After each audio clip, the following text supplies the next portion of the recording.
11月29号，美国军舰再次擅闯中国南沙岛礁临近海域，解放军南部战区予以警告驱离。这也是中美防长在柬埔寨会晤后，美军在南海的又一次挑衅行动。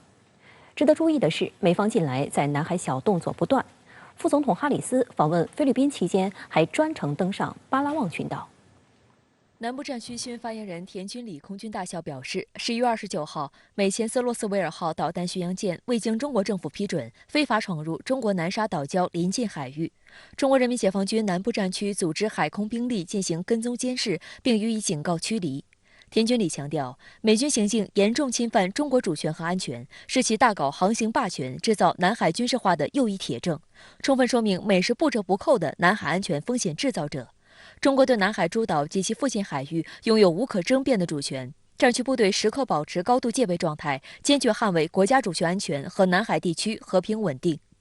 有图有真相，南部战区微信公号晚间发布3张显示警告驱离的现场图片，清晰展示出前斯洛斯维尔号故意冲闯永暑礁临近海域的劣迹。 前斯洛斯维尔号是美海军提康德罗加级导弹巡洋舰，满载排水量9800吨，舰上装备宙斯盾作战系统和 Mk41垂直发射系统，可发射舰空导弹、反舰导弹和反潜导弹，是美国海军航母作战群的重要防空反潜护卫舰艇。 作为部署在驻日美军基地的前斯洛斯维尔号，也算是中国周边海域的老面孔了。今年8月28号，该舰伙同安提坦号就曾过航台湾海峡，并公开炒作。解放军东部战区对美舰全程跟监警戒，一切动向尽在掌握。东部战区发言人施业陆军大校当时就表示，战区部队保持高度戒备，随时做好挫败任何挑衅准备。而美军军舰最近一次在南海海域的挑衅活动， 发生在今年7月13号与16号，美海军本福德号导弹驱逐舰在短短5天内，先后非法闯入中国西沙领海，并在南沙群岛附近航行。针对这2次美方所谓航行自由行动，解放军南部战区均组织海空兵力进行跟踪监视，并予以警告驱离。事实再次说明，美国才是不折不扣的南海安全风险制造者、地区和平稳定破坏者。 值得注意的是，就在1周前的11月22号，在柬埔寨金边出席第9届东盟防长扩大会议期间，中国国务委员兼国防部长魏凤和应约与美国国防部长奥斯汀举行会谈。魏凤和强调，中方重视发展两国两军关系，但美方必须尊重中方的核心利益，希望美方说到做到，信守承诺，把两国元首共识真正落到实处，采取理智务实对华政策，推动中美关系重回健康稳定发展轨道。 而在此次会晤前，奥斯汀还称，中美两军对话非常重要，希望展开战区层级对话。有分析指出，军事关系是中美两国整体关系的晴雨表。因为佩洛西8月份窜台，中方采取了8项反制措施，其中包括取消安排中美两军战区领导通话、取消中美国防部工作会晤、取消中美海上军事安全磋商机制会议。 一段时间以来，中美关系之所以出现自由落体，主要是由美方挑衅引起的。美方不挑衅，就不会有危机，也不需要危机管控。中美加强危机管控，关键看华盛顿的诚意。派这个军舰到南海来耀武扬威，他这样做的目的，一个是要显示美国的在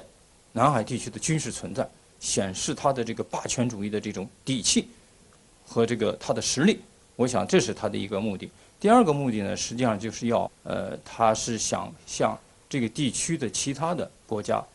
这个传达一个信息，也就是说，不要和中国搞什么这个南海行为准则啊，要继续和中国在南海问题上搞摩擦。外界还注意到，美国近期在南海方向接二连三搞小动作。11月22号，也就是中美防长会晤的当天，美国副总统哈里斯在访问菲律宾期间，专程前往被视为所谓南海前哨的巴拉望岛。 挑衅意味明显的大谈所谓南海仲裁案，声称美国永远与菲律宾站在一起。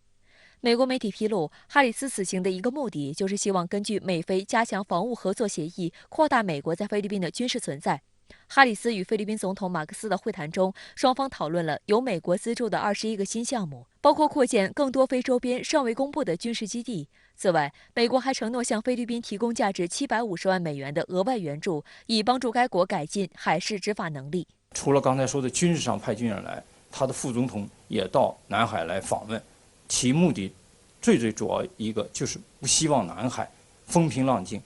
希望在南海搞点事儿。 有分析指出，在杜特尔特卸任后，美国频繁向菲律宾示好，进一步提升菲律宾在印太战略中的地位。企图让其成为美国遏制中国的一颗棋子。不过，美方执意在本地区玩弄地缘政治把戏，蓄意给本地区制造紧张矛盾，并没有得到地区国家的支持。日前，在柬埔寨金边举行的第25次中国东盟领导人会议上，发表纪念南海各方行为宣言，签署20周年联合声明，展现了中国和东盟国家致力于排除域外干扰、维护南海和平稳定的共同意志和坚定决心，表明地区国家完全有信心、有智慧、有能力处理好南海问题。相关话题来连线外交学院教授苏浩。苏先生您好。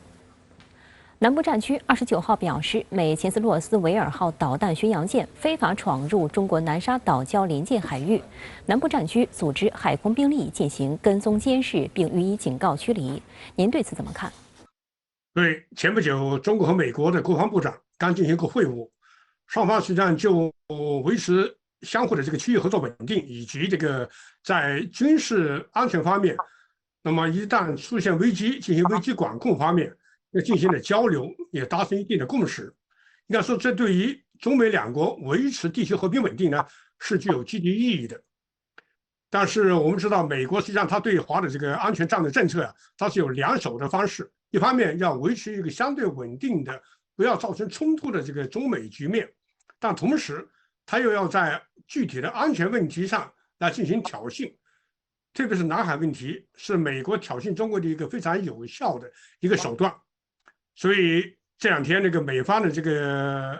巡洋舰又进入南海地区，特别进入到我们中国所管控的、我们的这个主权所控制的这个岛礁地区来刺激中国。应该说，美方这个还是老调重弹，继续在这个南海问题上作为一个重要的手段来刺激中国，挑衅中国的国家安全。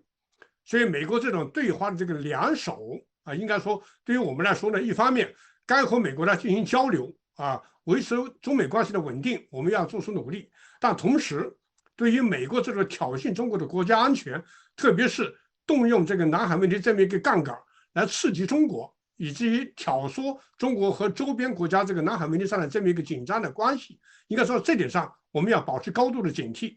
那么这一次，我们这个中国的海军啊，出动我们的舰只和我们的空军的飞机，那么对美方进行有效的驱离。应该说，这是我们明确的表明了我们的严正的立场，同时也是向周边国家表明了我们的这个明确的一个态度。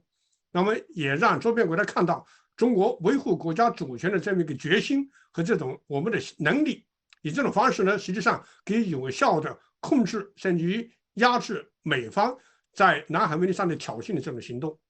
中美高层前不久进行频繁沟通，防长会谈也有一定成果。那么美方为何还要做出挑衅举动呢？那么在前不久中美两国的高层元首会晤之后啊，应该双方对于维持中美关系的相对的稳定呢，还是有一定的共识。但是美国的这种全面压制中国的这个印太战略，它基调并没有改变，而且它采取具体的行动来挑动中国的国家安全，一定程度上来使得中国的这个我们的和平的发展的这种路径呢，造成一定上的这种阻碍。这是美国既定的战略，这点上不会改变。所以这次美方在南海问题上的这个挑衅呢，应该说是持续它的这种对华全面压堵的这种围堵的这种战略的一个继续的这个延续。所以在这方面来说呢，对于美方的这种行动，我们呢要给予高度的警惕啊，它的这种两面的手法，它的这种一方面在公开的场合对中国呢要维持稳定的这个方式呢做出一种姿态，但同时在南海问题上继续在挑衅中国，挑动中国和周边国家的这个关系的这种稳定，以这种方式来制造更多的麻烦。所以美国的这种两手的行动，我们要给予及时的揭露。当然，对于这种美方的这种两手的这种方式、这种嘴脸呢，我们要给予有效的这个揭露。但同时，我们心中要有战略定力，要不会随着美方的这种军事上的这个挑衅和这个政治上的这么一个挑拨这个行为来起舞。